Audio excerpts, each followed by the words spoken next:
Boa tarde, bem-vindos a mais um Rascunhos Econômicos, eu sou o Léo. No vídeo de hoje nós vamos tratar sobre uma coisa que pouca gente sabe, né? Ou quem sabe nunca se atentou, que é o seguinte: o desenvolvimento brasileiro, feito por Juscelino Kubitschek, né?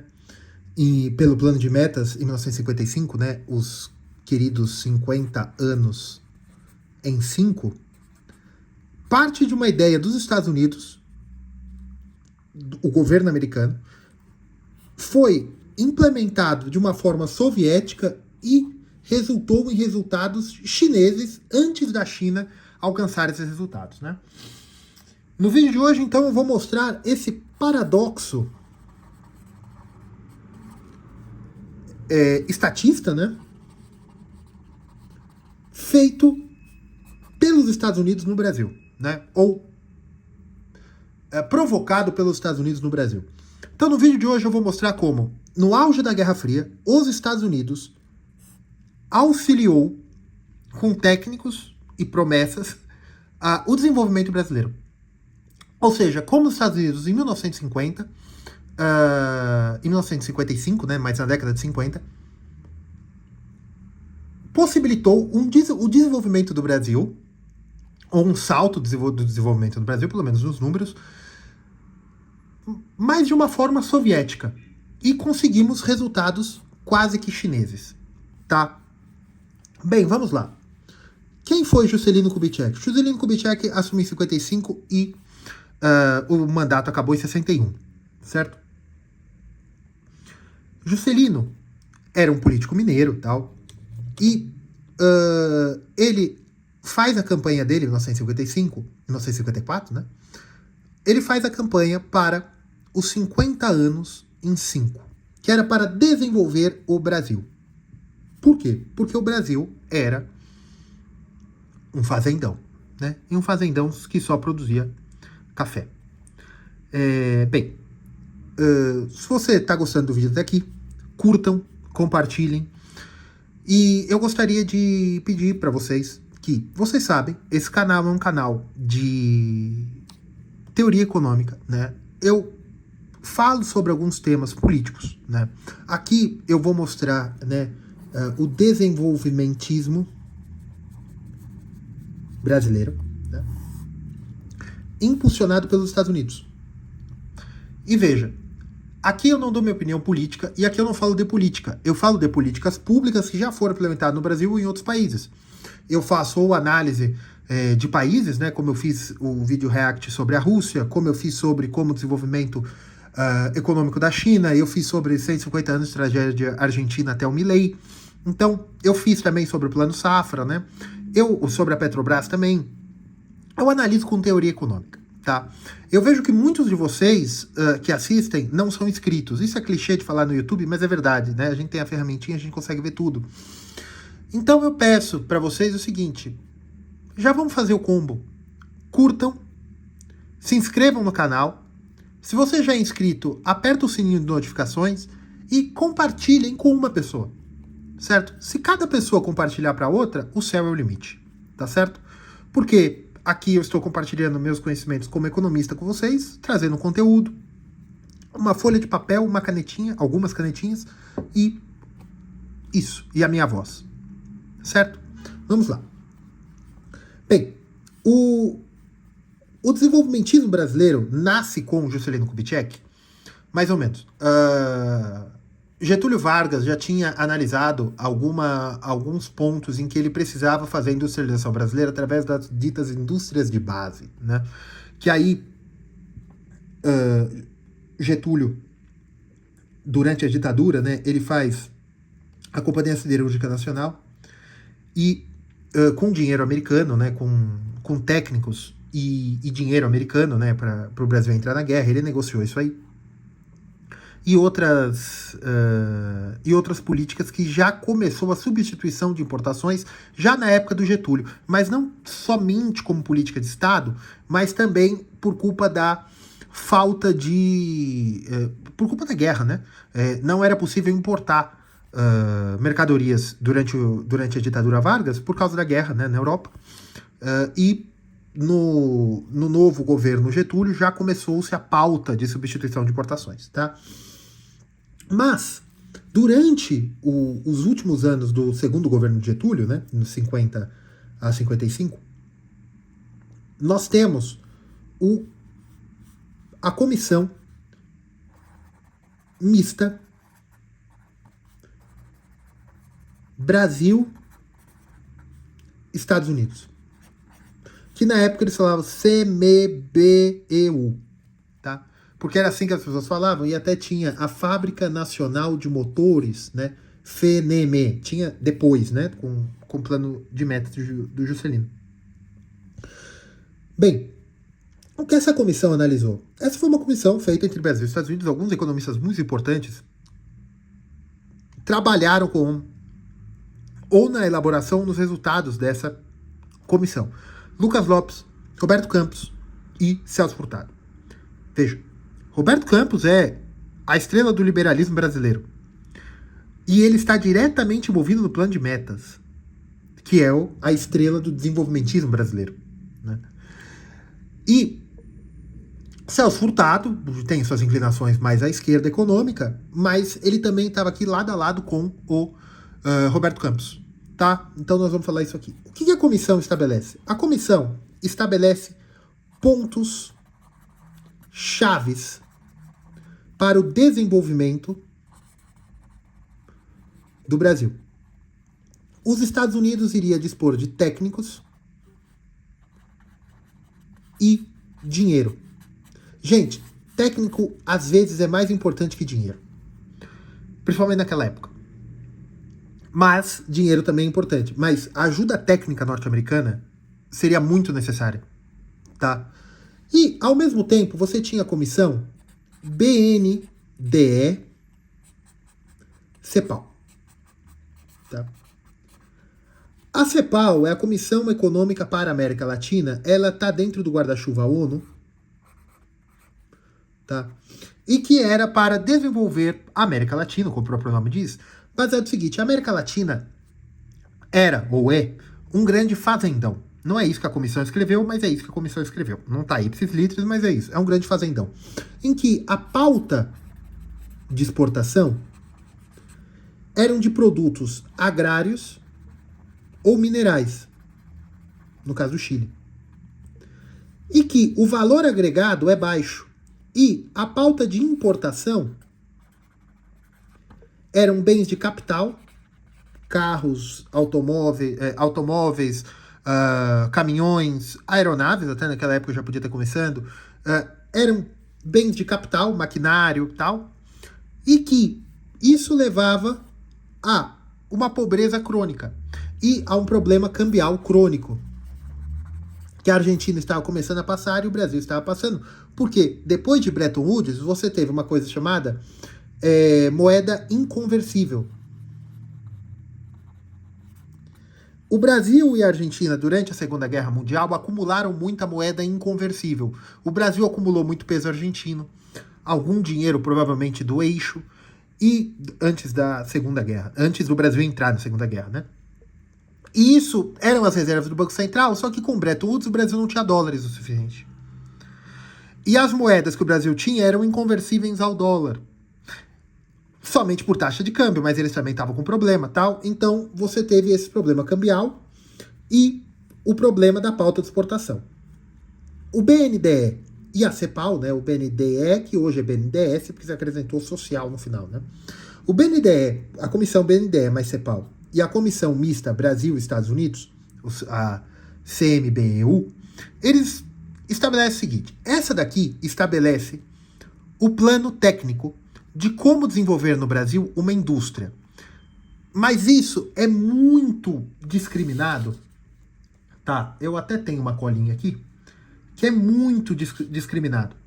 De que o Brasil precisava desenvolver quantos quilowatts a mais de energia, quais bens químicos, quais produtos químicos, quais usinas químicas, fertilizante, usina carvão, até um esboço de programa nuclear brasileiro, para fins pacíficos, evidentemente, e uma série de coisas que a CMBEU, que estava na mão, apesar de ser com os americanos, né, ela estava na mão do Celso Furtado, se eu não me engano.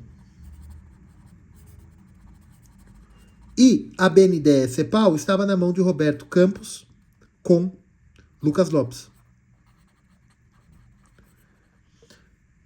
E porque isso aqui era um rascunho que já estava pronto, isso aqui era um rascunho que estava se desenvolvendo. Aqui nós tínhamos que pontos. Aqui você tinha qual era o problema brasileiro, né? O que o Brasil precisava melhorar da pauta de exportação, que era a aplicação das ideias da CEPAL no BNDE. Sabe quem era da CEPAL? Fernando Henrique Cardoso. Não sei se nessa época, mas ele é um economista cepalista. Economista não, sociólogo, né? Porque ele não é economista, mas ele trabalhou com os impactos da CEPAL na América Latina. E aqui você tem, na CMBEU, você tem o que fazer do plano de vista técnico. Quantos litros de ácido sulfúrico é muito necessário para a indústria, né? Quantos litros de ácido sulfúrico, quantos litros de basalto, quantos quilos de basalto, quantos quilos de estanho, quantos quilos de cobre, a produção anual, isso aqui muito técnico, era um plano bem técnico, tá? O Juscelino, isso aqui é a parte americana, tá? O Juscelino, como falei para vocês, ele assumindo em 55, ele assume após Vargas, só que Vargas já tinha dado fim a ele mesmo, né? Eu não posso falar no YouTube a palavra, mas vocês sabem o que eu tô falando. E o que acontece? Você tem um período de instabilidade, Café Filho, os vice-presidentes, até ministro do Supremo Tribunal Federal à época assumiu e tal, e aí teve a eleição de 55 e Juscelino prometeu 50 anos em 5. Só que Juscelino, ele quase não assumiu, porque houve um movimento de alguns políticos da época, se eu não me engano a UDN, era a UDN. Houve um movimento e foi necessário o Marechal Lott, eu acho que é com 2 T's, que estava na reserva, né, ir de pijamas, né, forçar que Juscelino iria assumir. E depois que Juscelino assume, você tem, se eu não me engano, é novembrada. Movimento 11 de novembro. Que foi o que fez ele assumir. Com o Marechal Lott. Depois você tem uma revolta de alguns pilotos da Força Aérea. Isso já durante o governo do JK. E então o Juscelino, ele assume com pouca força. Então ele precisava, isso eu não estou interpretando, tem um livro do JK, que é Como Construir Brasília, que ele fala isso. Por que ele veio com o plano de metas? Tá? É um livro muito bom, tá? Juscelino fala, no plano de metas, ele fala nesse livro, Por que Construir Brasília, que o plano de metas era necessário para trazer o desenvolvimento como bandeira de unidade nacional. Então veja, Léo, você está falando de política? Não, eu estou falando o seguinte, economia é uma ferramenta que as pessoas usam. Economia pública é a economia que o governo usa. É o governo agindo na economia, então isso é uma tecnologia, como eu falei no vídeo anterior sobre Mises e Marx, tá? Por que eu tô falando isso? Porque ele usa o desenvolvimento como bandeira para a unidade nacional, ou seja, o desenvolvimentismo pode não ser a melhor coisa econômica, mas foi uma escolha política.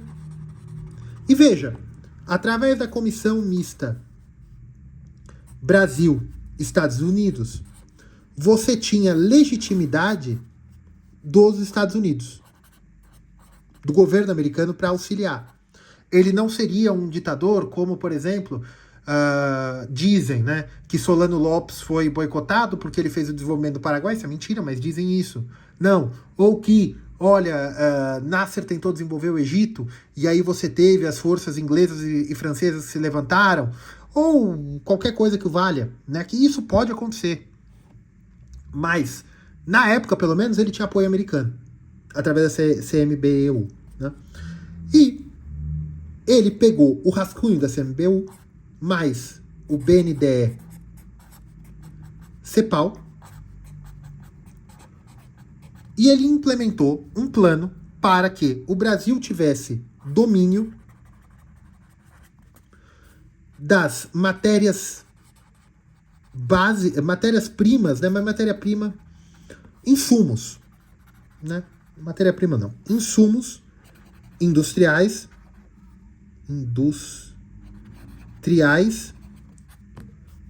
e do capital para industrializar o Brasil, através de uma coisa chamada substituição de importações, que é o que a CEPAL dizia, né, que o problema do Brasil, porque o Brasil enfrentava a crise cambial. Tinha na época câmbio, diferente taxa de câmbio para diferentes coisas, né? Porque o Brasil não tinha dinheiro. O Brasil não tinha reserva cambial.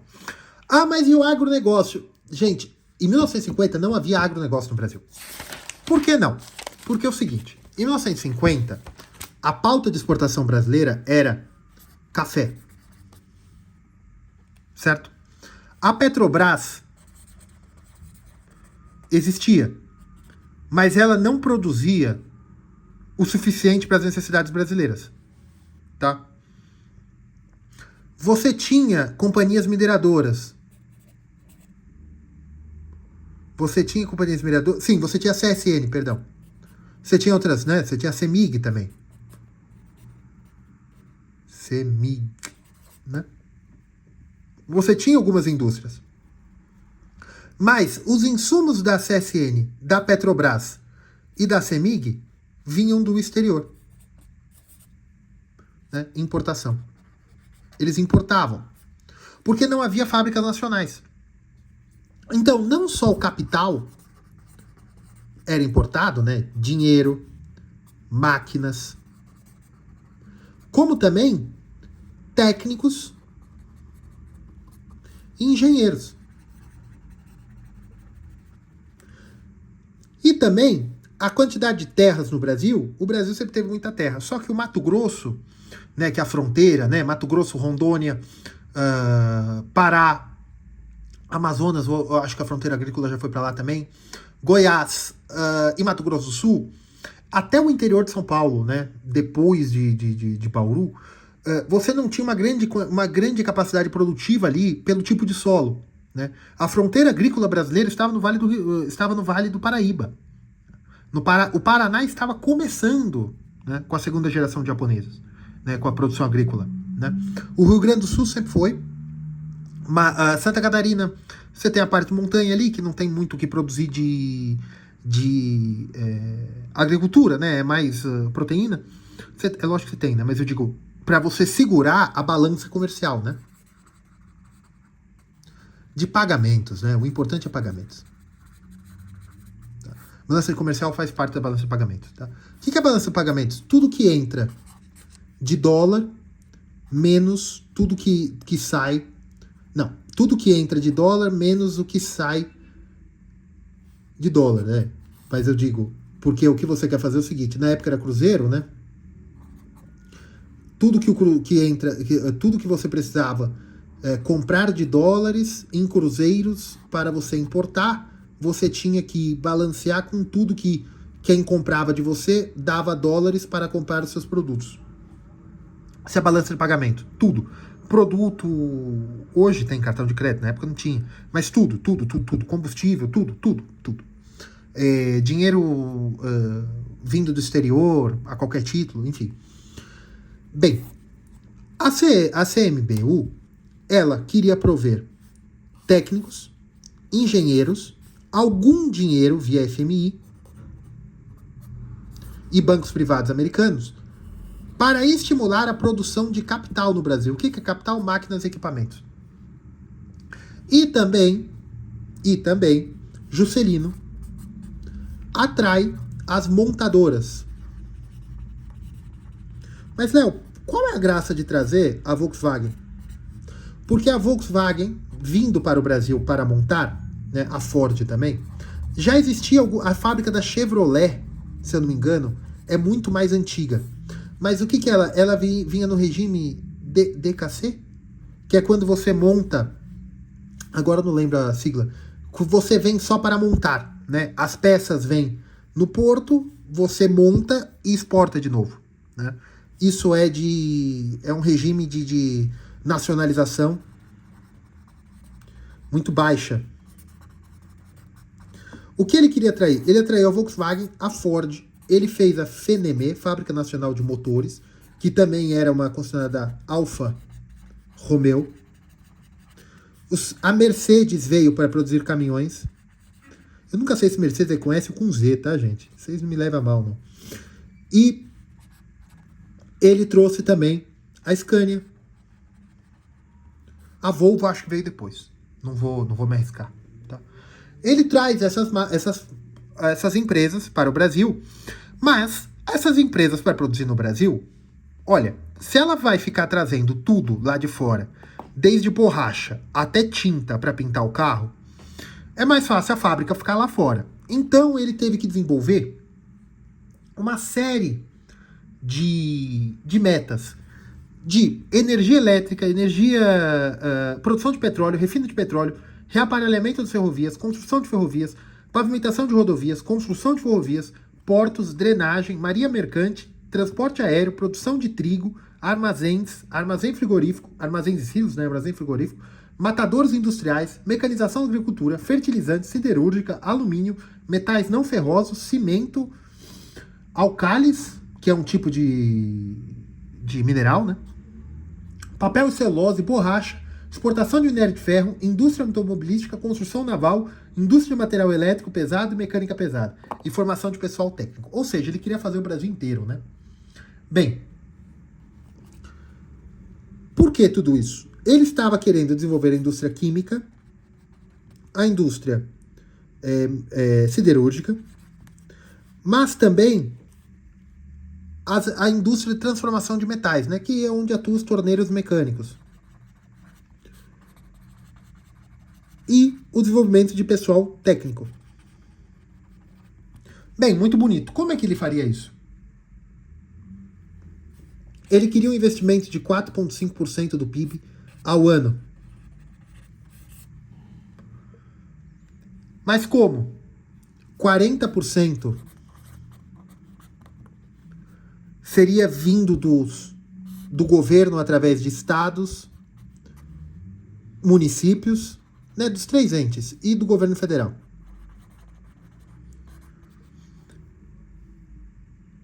E também através de estatais.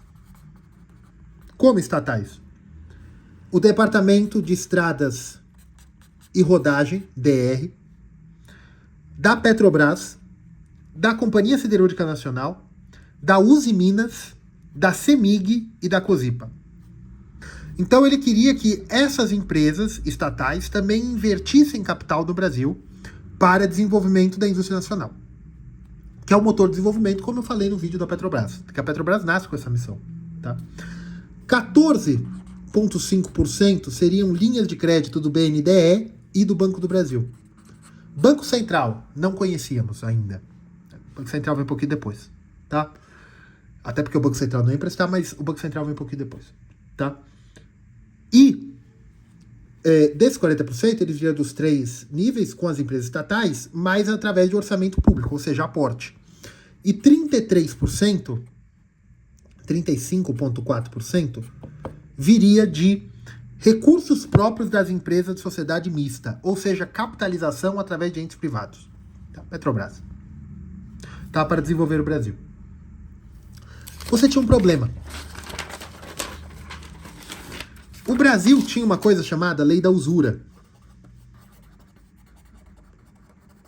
em que os juros máximos era 12% ao ano, só que a inflação esperada era 13,5% ao ano. Opa! E aí como é que você faz? Não faz, né? Não existia dívida mobiliária. O título público era um pouco diferente. E o Brasil, durante o plano de metas, rompe com a FMI. Por quê? Porque o Brasil estava gastando muito e a inflação estava crescendo muito. Léo, e por que você falou que a ideia vem dos Estados Unidos e se desenvolve de uma forma stalinista? Por quê? Como é que ele faz o plano de metas? Celso Furtado estabelece um plano quinquenal, como nosso camarada Stalin. Como metas de produção,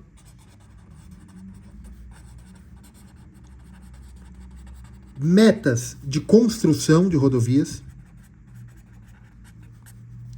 e metas de formação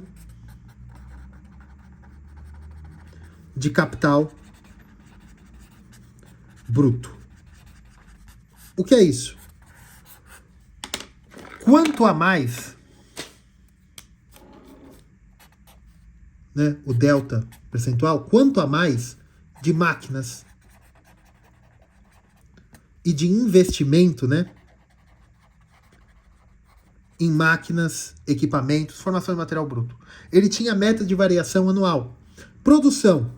Essa produção não é variação, não. É litros, toneladas, tonelada, arroba, quilowatt.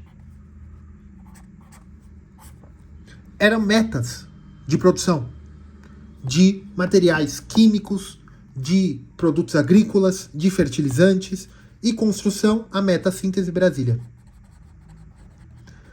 Veja,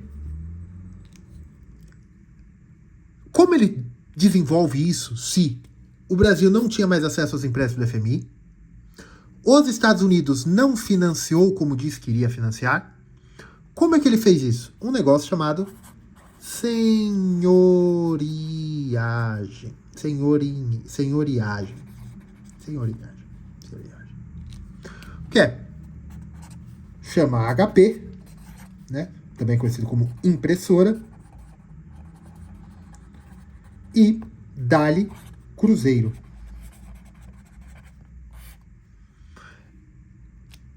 Como?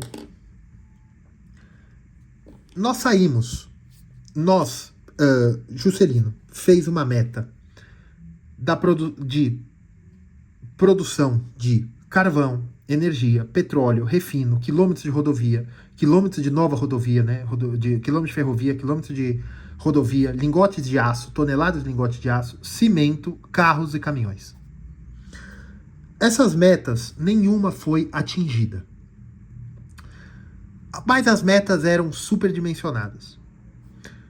E o que funcionou nesse plano? Ele atraiu empresas estrangeiras para a produção local e ele trouxe capital estrangeiro, né?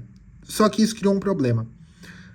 Ao contrário do modelo chinês, o modelo chinês é posterior ao brasileiro. Ao contrário do modelo chinês, a Volkswagen, a Ford, a GM, elas vieram para o Brasil e elas construíram fábricas. O dinheiro é deles, mas eles construíram fábricas e essas fábricas pertencem a eles.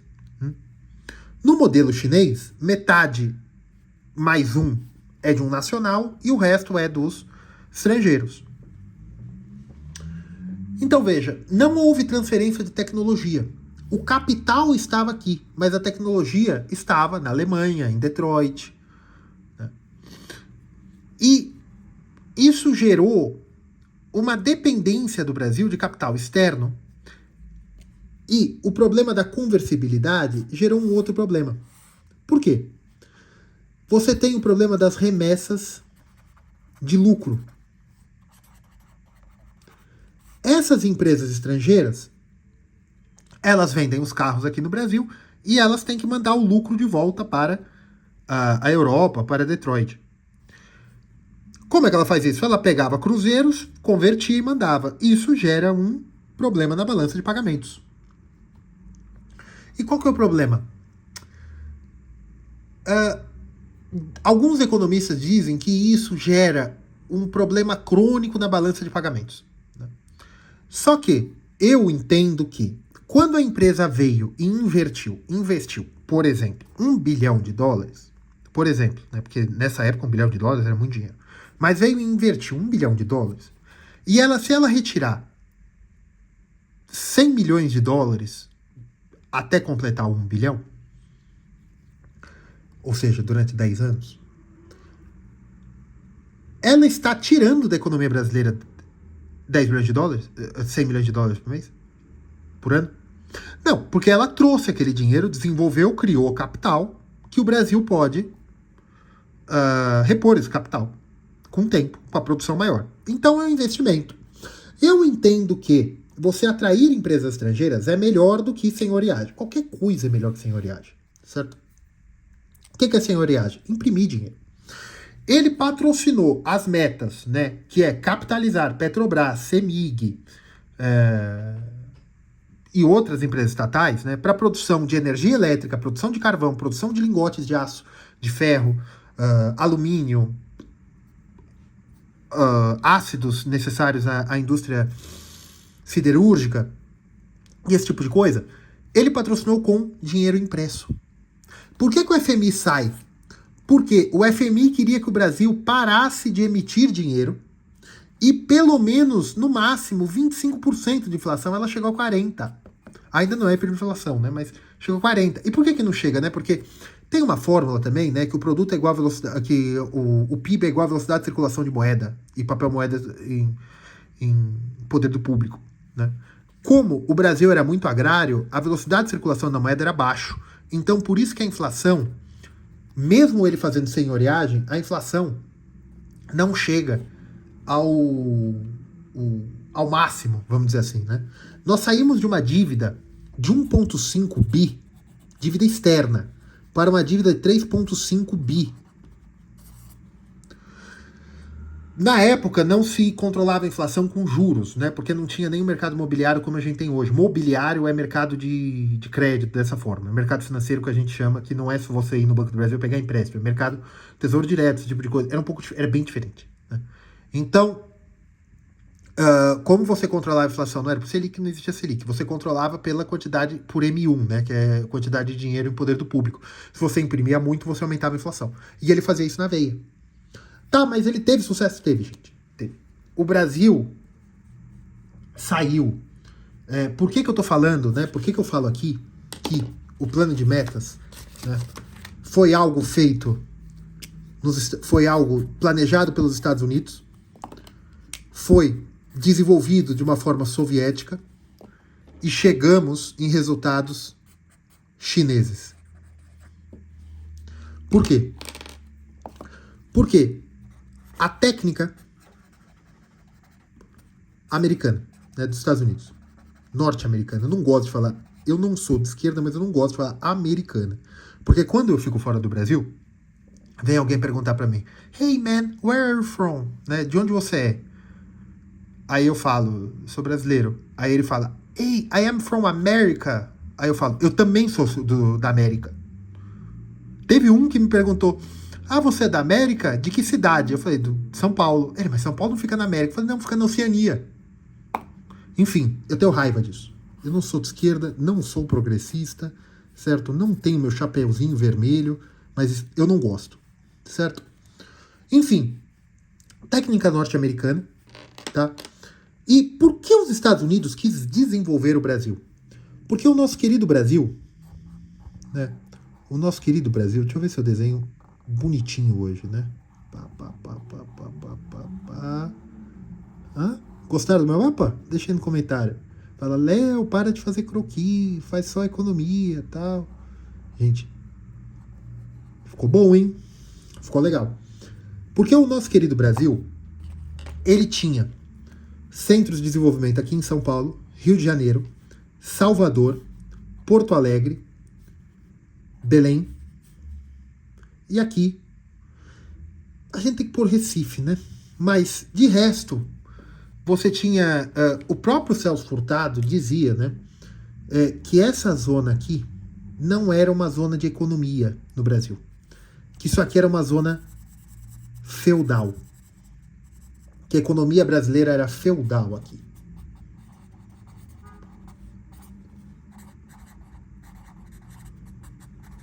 Eu não sei que peso ele dá para essa palavra feudal. Mas há uma corrente que diz que no Brasil, onde a escravidão não foi tão forte, você ouve regime feudal, feudal mesmo, né? Mas não sei que peso que ele dá para isso aqui, né? E aqui foi bom desenhar esse mapa, né? Aqui você tinha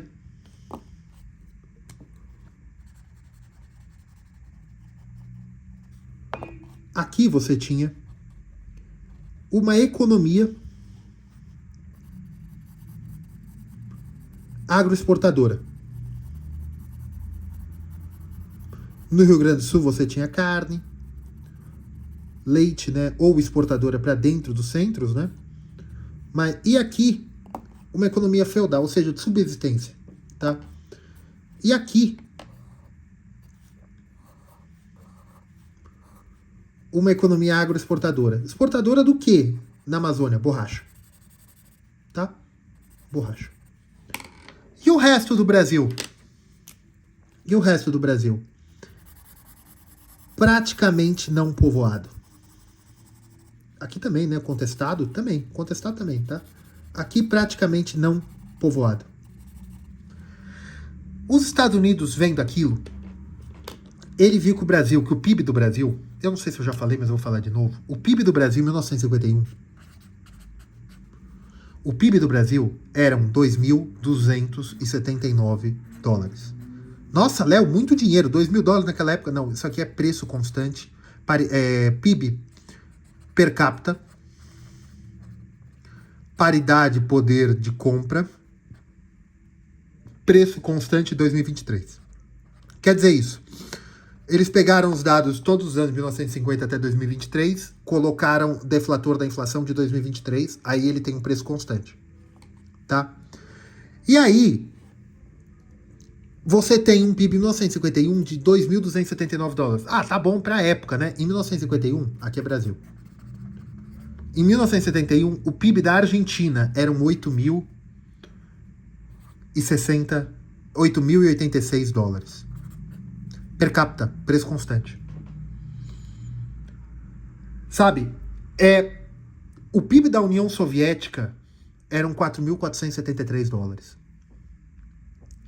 Sabe, o PIB brasileiro era mais próximo do PIB de Angola, que nem era um país independente, que eram 1.715 dólares, do que do PIB da Argentina. Vocês terem uma ideia, o Brasil só chega... Preço constante. Eu vou até abrir agora para não falar besteira. Preço constante, tá? O Brasil chega a 8 mil. Ele chega ao equivalente do PIB argentino em 1992. Em 1992. A Argentina já tinha chegado a 8 mil dólares em 1951. Então, qual era o medo americano? O medo americano era que essa região inabitada e a pobreza dos centros urbanos, o Gini horrível, né, que na época nem tinha Gini, mas a distribuição de renda horrível do Brasil, gerasse um problema social em que o Brasil tendesse para o comunismo. Não se esqueçam o movimento de 1935. Tá? E também a Coluna Prestes e tal. Só que a Coluna Prestes foi entre guerras. Agora nós estamos falando do mundo em 1950, né? Isso é 1955, né? Eu tô falando de 51, mas Juscelino toma posse em 55, mas eu digo a CMBU e tal. O governo americano, em 1950, está preocupado com isso. Porque os Estados Unidos têm aquela ideia liberal de que a miséria leva ao comunismo. Não é bem assim, né? De que a miséria leva a clamores populacionais da população que gera a necessidade de quebra do regime, tal. Não é bem assim. Não é assim. Tá? Prova é que o Império Russo caiu na Revolução, depois de uma revolução parlamentar, né? A China também aproveitou a queda do imperador, e uma guerra civil externa, né? E você tinha o governo republicano, que foi chutado pelo governo comunista. Né? Você tem também que Cuba era o país mais rico da América Latina. Não é bem assim. Mas enfim. Os Estados Unidos queria o desenvolvimento do Brasil porque eles estavam com medo que esse fazendão virasse um fazendão soviético. Eles estavam com medo, né, disso aqui. A União Soviética, o que entra nessa história? Somente como modelo. Modelo para quê? A cidade síntese, Brasília, né, que é a síntese do plano de metas. Por que a síntese? Porque o Brasil queria produção de aço, de concreto, de químicos, de tinta, de caminhões e tal. E Brasília seria a capacidade de gerar a demanda agregada. E ela custou 1,5% do PIB durante 5 anos. Ah, Léo, mas ela foi entregue em 3. Sim, mas durante 2 anos você tem que continuar o desenvolvimento para fechar, né? Porque ela foi inaugurada, mas ainda tinha coisa para fazer. Você tinha as rodovias ao redor, as usinas, coisa para fazer, tá? Brasília foi construída em 1000 dias. Veja, isso por si é uma meta síntese. Porque o Brasil ter capital para construir uma cidade no meio do nada, aqui, eles queriam que, através de Brasília, se criasse um polo de desenvolvimento para essa região. Criou? Eu acho que não.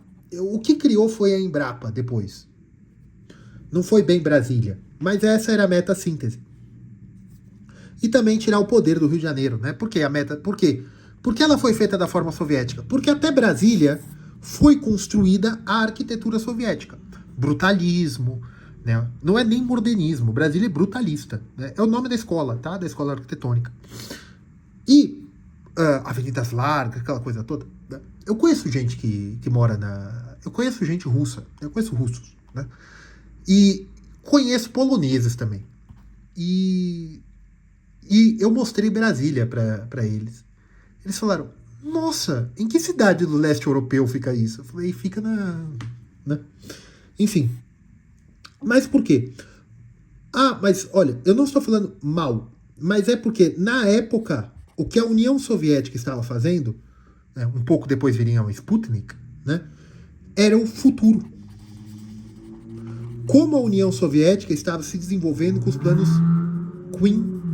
quinquenais. Então, a União Soviética sendo o futuro, era natural eles quererem uma cidade que simbolizasse o futuro, que é Brasília. Bem, o que gerou o plano de metas? Gerou a industrialização, gerou a indústria de base brasileira, gerou sim, gerou capital, gerou as montadoras, possibilitou uma infraestrutura que os militares vão utilizar depois de 1968, né? Os militares entre 64, né? Mas o milagre econômico. Possibilitou a capacidade brasileira de produção de produtos de base, trouxe uma população do Nordeste, sim, para o Centro-Oeste, né? Tirou o poder de São Paulo, do Rio de Janeiro, né? Um pouco, e possibilitou um desenvolvimento também do mercado financeiro brasileiro. Porque o mercado financeiro brasileiro, como eu disse, você tinha a lei da usura, 12% ao ano. Essa lei da usura, ela não permitia títulos mobiliários. Você não podia emitir um título base que você me dá 80, eu te pago 100, porque isso é 20%. Só que aí se começou as cooperativas de crédito, se possibilitou o Banco do Brasil fazer linhas de crédito específicas, né? Porque a lei da usura é do Getúlio, se eu não me engano. Isso atrasou muito o Brasil, tá? Porque da economia real versus economia financeira, se vocês derem uma olhada lá, você precisa da economia financeira. A economia financeira precisa servir a economia real. Né? Ele fez a senhoriagem, ele gerou inflação de 40%, 50% ao ano, ele gerou, o Juscelino, ele fez a dívida pública brasileira sair de 1,5 bi para 3,5 bi, ele destruiu as reservas externas, ele criou um elefante branco chamado Brasília, mas ele criou a indústria de base, ele possibilitou investimentos na Petrobras, né? Ele criou usinas elétricas da CEMIG e tal. ele aumentou a capacidade e a competitividade da indústria de aço brasileira, né? Mas ele fez tudo isso com senhoriagem. O Brasil sai em 1951 com 2.279 dólares per capita, 1951. E ele entrega em 1951 com 3.585 dólares. 50% é mil e tanto, é uns 50% delta. Nossa, Léo, mas tudo isso com 50% em 10 anos é menos de 4% ao ano, sim.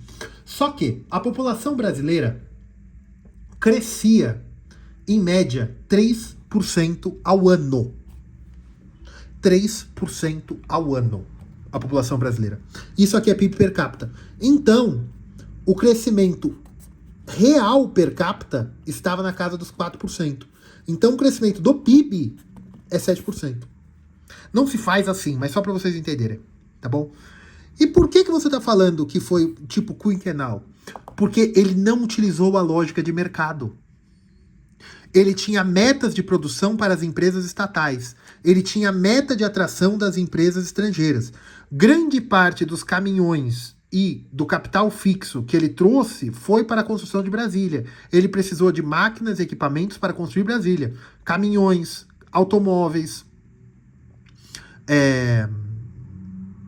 escavadeiras, trator que eu queria falar, né? Para a construção de Brasília, de material elétrico pesado para a construção das usinas que ele mesmo desenvolvia. Então ele construiu uma gama de empresas estatais, não tantas quanto as militares, bem menos, mas ele desenvolveu uma gama de empresas estatais que demandavam material e forçavam a criação por pequenos empresários. E muitos também recebendo crédito do BNDE e de bancos estaduais. A gente não pode esquecer dos bancos estaduais. Tá? E isso tudo fez a inflação acima dos 40% ao ano, porque quase tudo vinha por senhoriagem. Vejam, o FMI queriam que o Brasil baixasse para apenas 25%, conseguiu. Depois, 1964, 1968, o próprio Campos Neto é o neto dele, o próprio Roberto Campos vai resolver isso aí e vai propiciar o milagre brasileiro, né? O Celso Furtado, quando é ministro do João Goulart, depois, né, do Juscelino, ele tenta resolver isso aí, também não consegue, né? Ele gera a inflação, ele gera o problema das remessas de lucros, ele gera o problema cambial, que os militares nunca resolveram, né? Quem resolveu o problema cambial foi o Fernando Henrique, em 98. Né? Bem, e por que é porque isso, né? Porque ele dava metas. Você tem que produzir isso, você tem que produzir aquilo, e isso eram planos de metas, não era pela lógica do mercado. Era já a demanda agregada gerada pelo governo. Isso é um jeito stalinista. Tá? E por que resultados chineses? Gente, 7% ao ano. Durante 5 anos. Ele dobrou o PIB brasileiro. Veja, eu tô aqui que é muito número. Em 1951, o PIB cresce, PIB total, né? Mais variação nominal, variação do PIB total, não per capita, mas com a inflação ajustada, né? Inflação ajustada não é IPCA nem IGP, é deflator implícito do PIB, tá bom? Dados do Banco Mundial. Em 1950, já tem muita coisa aqui, né? Em 1950, só para finalizar, em 1950, vamos por aqui, 51, 52, 53, 55, 56, 57, ufa. Vamos lá, 1951, o PIB cresce 3%. Deixa eu fazer em outra cor. 3%. 1952, 13,94%. 1953, 17,75%. 1954, 27,80% em relação a 1950, tá?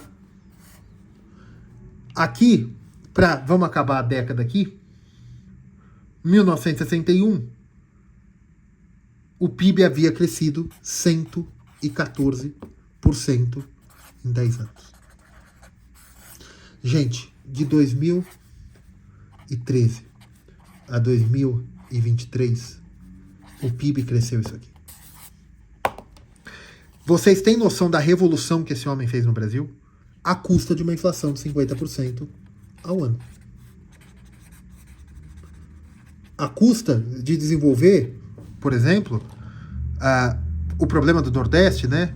A Superintendência do Nordeste, que ele institucionalizou os coronéis. Como? Dando cargos. Antes, os coronéis, eles tinham a capacidade ali daquelas fazendas, daquelas regiões, e eles, evidentemente, que tinham um acordo do governo central. Mas ele fez. Ali começa a indústria da seca também. Ele dá cargos, dá equipamento para aqueles coronéis e eles viram donos de feudos, realmente. Né? Ele gerou uma série de problemas. Para mim, o pior de tudo é Brasília. Tá? Mas ele conseguiu desempenho chinês. E por que o Brasil não é uma China? Porque ele fez isso com senhoriagem. Rompemos com a FMI, não tínhamos dinheiro, não tínhamos câmbio, se gerou instabilidades políticas, depois o regime militar, que acerta um pouco e tal, só que o Brasil fez tudo isso com, em vez de fazer o que a China faz, né, que é 50% mais um, o Brasil fazia com o dinheiro dos outros. E aí o Brasil quebrou. Tá? Várias vezes. Bem, é isso. Curtam, compartilhem, se inscrevam no canal. Um abraço, fiquem com Deus.